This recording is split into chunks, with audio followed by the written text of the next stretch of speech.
Au départ, sauf exception, ni l'homme ni le cheval ne sont faits l'un pour l'autre, morphologiquement. Dès lors, si l'homme nie les données de la nature, le pire peut arriver. À moins de considérer les acquis de l'art équestre, validés désormais par une jeune discipline apparue il y a 30 ans.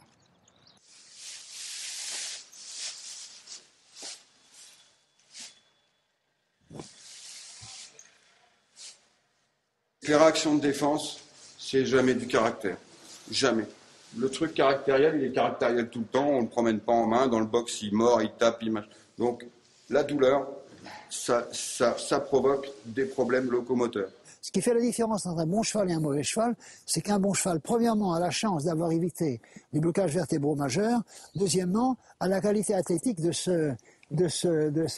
tourner autour, de s'arranger de ceux qu'il a. Et alors, évidemment, le cheval, à ce moment-là, était un athlète, c'était un très bon cheval. Mais alors, combien de chevaux, combien trouve-t-on comme ça? Pas beaucoup. Et on a même des chevaux qui finissent à la boucherie. Combien de chevaux ont fini à la boucherie parce qu'il y avait des blocages vertébraux? Voilà. Disparu en 2009, l'écuyer Jean-Claude Racinet ne trouva pas en France tout l'écho qu'aurait dû susciter sa science et sa maîtrise équestre.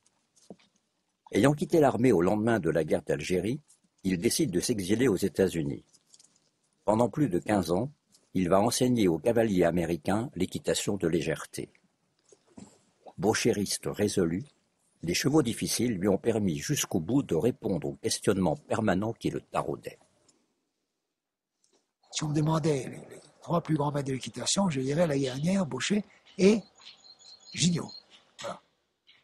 Mais jamais je n'aurais pensé que ça allait influencer et même pénétrer complètement mon équitation. Et pourtant, c'est ce qui s'est passé. L'important, c'est pas de voir la position des vertèbres, c'est de voir si elles bougent ou pas. Tout doit être mobile, hein. C'est pas des vertèbres déplacées qu'on replace, c'est des vertèbres bloquées qu'on débloque. Disparu prématurément en 2003, créateur de l'ostéopathie équine, le docteur vétérinaire Dominique Gignot fut formé pendant 3 ans par l'ostéopathe humain Jean Josse. Cette écoute manuelle du corps muet de l'animal avait tout pour passionner un chercheur comme Jean-Claude Racinet. Ok, là tiens. Son ami l'éditeur Jean-Louis Gouraud lui adresse le premier livre de Dominique Gignot. C'est le début d'une relation de 15 ans entre deux chercheurs d'exception. La puissance libératrice de l'ostéopathie, l'écuyer ne l'aurait peut-être pas imaginé si une jeune jument pur sang en apprentissage n'avait pas accusé un dysfonctionnement. Gignot dit dans son livre que tous les cavaliers devraient s'entraîner à palper. Alors j'ai maladroitement essayé de palper cette jument et vraiment je ne savais pas ce que je cherchais. Et quand je suis arrivé à la fin de la colonne vertébrale, j'ai trouvé la 6e lombaire qui était déplacée vers la gauche. Quand tu suis la colonne, l'endroit le plus creux ici, tu vois, crac, il y a un creux, puis ensuite ça reprend. Ici. Tu imagines une ligne là comme ça ici. Ouais. Je téléphone à Gignot et je lui dis, ah ben vous savez, je commence avec beaucoup de circonlocution à lui dire que j'avais appelé. Il dit, ouais, allez au fait. Alors je lui dis, je m'en souviendrai toujours, je lui dis, bah, vous savez, à l'endroit où l'épine dorsale semble rentrer dans le corps du cheval.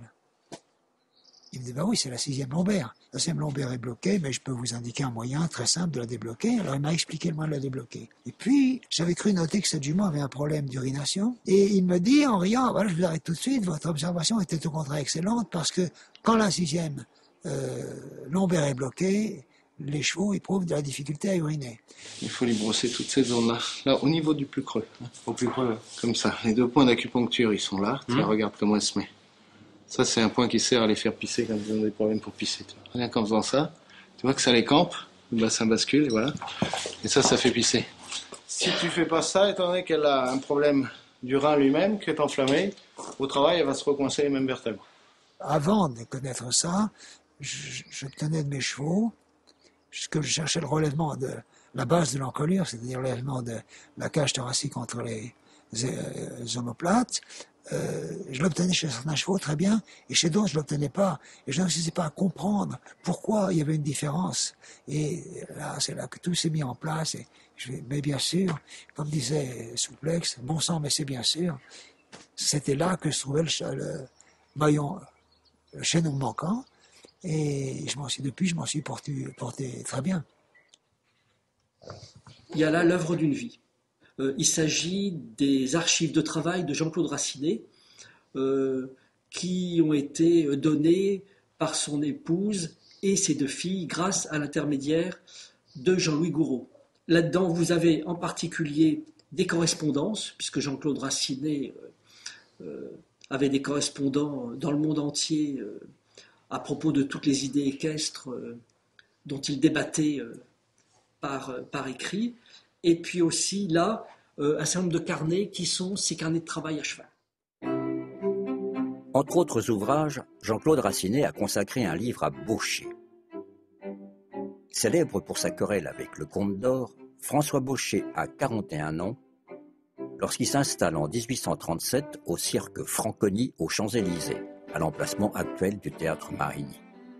Sûr de la justesse de son art, il se plaît à monter des chevaux difficiles, quitte à subir les sarcasmes des médisants. C'est comme ça qu'il va acquérir une très grande réputation grâce à plusieurs chevaux qui sont partisans Buridan, Neptune. Et à la suite de quoi, en 1842, on a la fameuse affaire du cheval Géricault qu'il va dresser en 27 jours. On s'est posé beaucoup de questions sur ce que Baucher avait pu mettre en œuvre pour arriver à maîtriser aussi bien ce cheval en si peu de temps.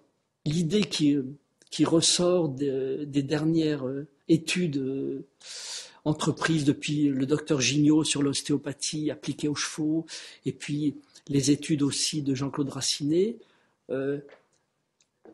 germe l'idée que Baucher aurait très très bien pu en fait manipuler le cheval, faire tomber ses tensions lorsqu'il était avec lui dans le box pendant de très longues heures. Les tensions étant tombées, le cheval ayant repris confiance, aurait finalement été dressé facilement puisqu'il avait pu à combattre ces tensions une fois qu'on était sur son dos. Jean-Louis, tu serres ma main très fort, très fort. Alors je résiste, hein, tu le sens. Serre, n'aie pas peur de serrer très fort. Bon, je cède. Voilà, tu as senti quand j'ai cédé, c'est la flexion de mâchoire. La flexion de mâchoire, vous n'avez pas besoin de la voir. C'est un. Voilà, le cheval a cessé. Je veux faire ça contre le mort, il accepte le mort. Je vais vous montrer que les flexions de Baucher sont complètement décontractantes. Voilà.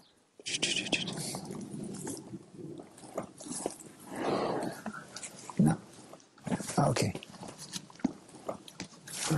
Le cheval m'a donné déjà 2 ou 3 flexions de mâchoire, vous avez entendu. Et alors, au début, les flexions de mâchoire sont assez primitives.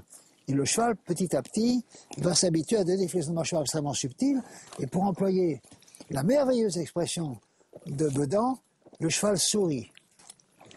Prouvant que la décontraction de mâchoire a une valeur énorme, énorme pour l'éducation sportive du cheval, puisque dans le court instant où le cheval est en décontraction de mâchoire, l'ensemble de sa structure est libre. L'ensemble des tensions sont parties. D'où équilibre. Voilà. C'est là où Baucher était en avance. Voilà. 150 ans plus tard, on se rend compte de tout ça.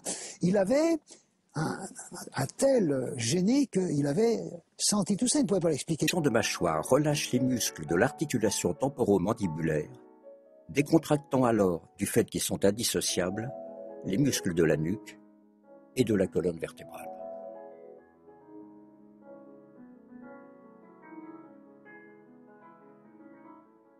Je vous dirai quand j'ai la flexion de mâchoire profonde, parce qu'il m'en a donné une. Et maintenant, il se défend maintenant. Alors attendez un peu. Voilà, il m'en a donné une autre. Oui, on sent que ça... Vous sentez que ça bouge, oui. C'est absolument, il m'en a donné une troisième. Voilà. Comment est-ce qu'on peut être sûr que c'est pas musculaire, ce qu'on sent? C'est musculaire. Ah, c'est musculaire. Mais les blocages vertébraux sont musculaires. En 2004, une petite révolution se produit à l'école. Au contraire, c'est absolument n'importe quel cheval même celui-là, peut le faire. Je montre simplement comment ce tournant peut être obtenu et l'avantage qu'il a sur la souplesse au niveau du garrot et le fait qu'après ça, on peut avoir un cheval droit en faisant ceci ou cela, en utilisant alternativement l'aréna direct gauche, l'aréna direct droite. Et si vous faites ça, vous allez diagonaliser l'allure et donc aller être très proche du piafé ou du passage. Et avec un cheval qui a du sang comme celui-là, on obtiendrait très certainement le piafé en quelques séances. Alors je vais recommencer, alors je vais l'envoyer sur un tournant à droite, si je peux, voilà, mettant la tête à gauche. On a compris que Jean-Claude Racinet monte ici un jeune cheval à peine débourré, sorti du champ avec des blocages, comme il arrive souvent. L'écuyer se fait un plaisir de les réduire les uns après les autres. Pas trop mal. Voyez-vous, c'est un début, ça n'a pas la précision académique, mais finalement le cheval fait son tournant. Une autre chose que je veux vous signaler, encore une fois, parlant de la flexion de mâchoire et des immenses avantages que procure la flexion de mâchoire, je vais demander à ce cheval de me donner une flexion de mâchoire. Et là, je vais faire une rène d'appui et j'ai toutes les chances pour que le cheval fasse au moins un pas de côté. Voilà, ok.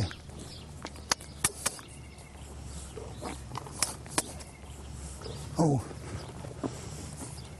Remarquons que Jean-Claude Racinet rend les rênes aussitôt obtenu le mouvement demandé, selon le principe classique de prendre et rendre. Presque, hein. DS et les vieilles idées, vous vous souvenez, la Citroën. Et alors, quand vous montiez dans votre voiture, vous mettez le contact et tout d'un coup, la voiture se monte. Et puis vous démarrez. La même chose d'un cheval. Vous ne pouvez pas monter sur un cheval et partir, il faut déjà lui donner l'équilibre. Et qu'est-ce qui s'oppose à l'équilibre? J'ai découvert que, en grande partie, c'est les blocages vertébraux. Qu'est-ce qui nous permet de débloquer les blocages vertébraux et d'être conscient de la résistance? Gignot. Alors on va recommencer maintenant. On va lui demander une flexion de mâchoire au colure haute. On va lui demander de se porter en avant. Voilà. Alors.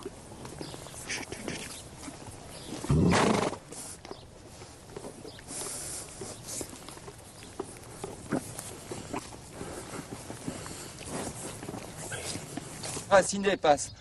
Alors rappelez-vous de ceci, c'est qu'un cheval qui est léger à la main est beaucoup plus discipliné qu'un cheval qui ne l'est pas. On s'imagine qu'un cheval doit, on l'a bien dans le cheval, et donc on sera le patron. On n'est pas le patron. Si le cheval est léger, on est le patron beaucoup mieux.